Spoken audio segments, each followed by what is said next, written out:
oh, ano no? Look. Wow, ganda ng kulay. Ating mixture, kailangan natin ng 1 can ng coconut milk.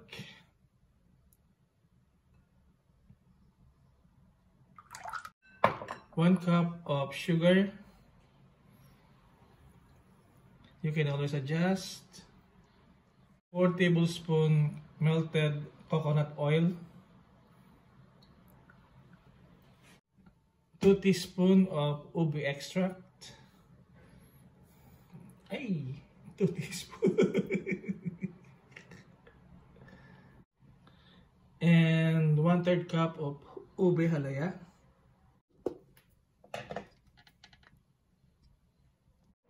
2 large egg, room temperature.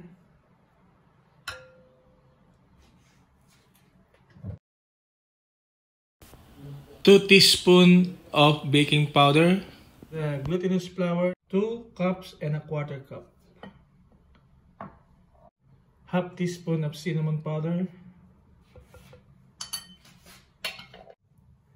Half teaspoon of salt. Then, haluin lang natin hanggang mawala yung ating lumps.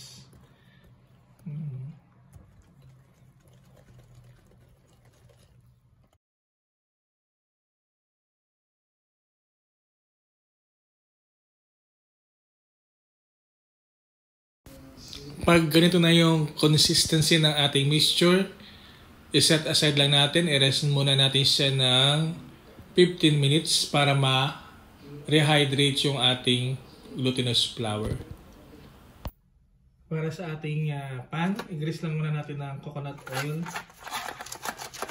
para mas crispy yung crust ng ating magiging mochi.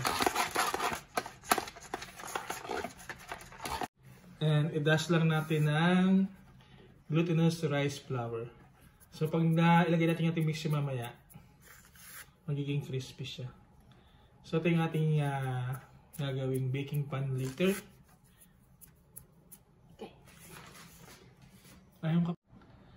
Preheat the oven for 350 Fahrenheit. Yeah. So after 15 minutes na hydrate na yung ating flour, pwede na natin i-transfer sa ginawa nating baking pan. Ganda ng kulay, oh. Exactly. Ano sukat dyan? 8x8? Parang 8x8, no? I think so.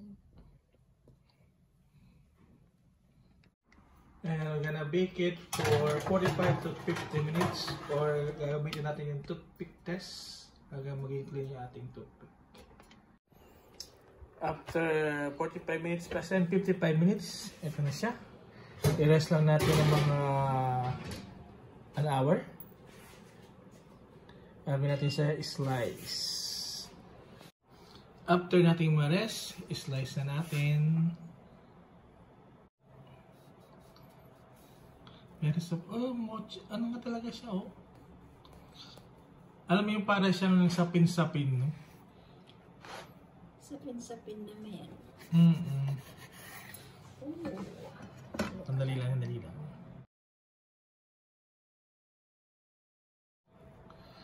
Ito na siya.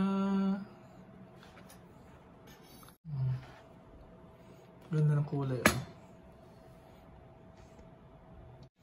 Sa ating taste test, ayun, no? Para siyang sapin-sapin na tinapay, no?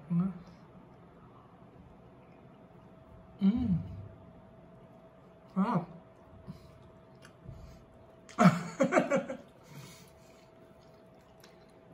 Sarap siya, ha?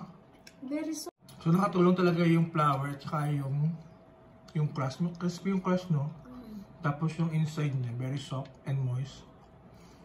No? Ayun, no? Luto siya, guys, ha? Hindi siya hilaw, ha? Luto siya. Very soft. Very soft yung middle niya. Tapos yung outside niya, crunchy.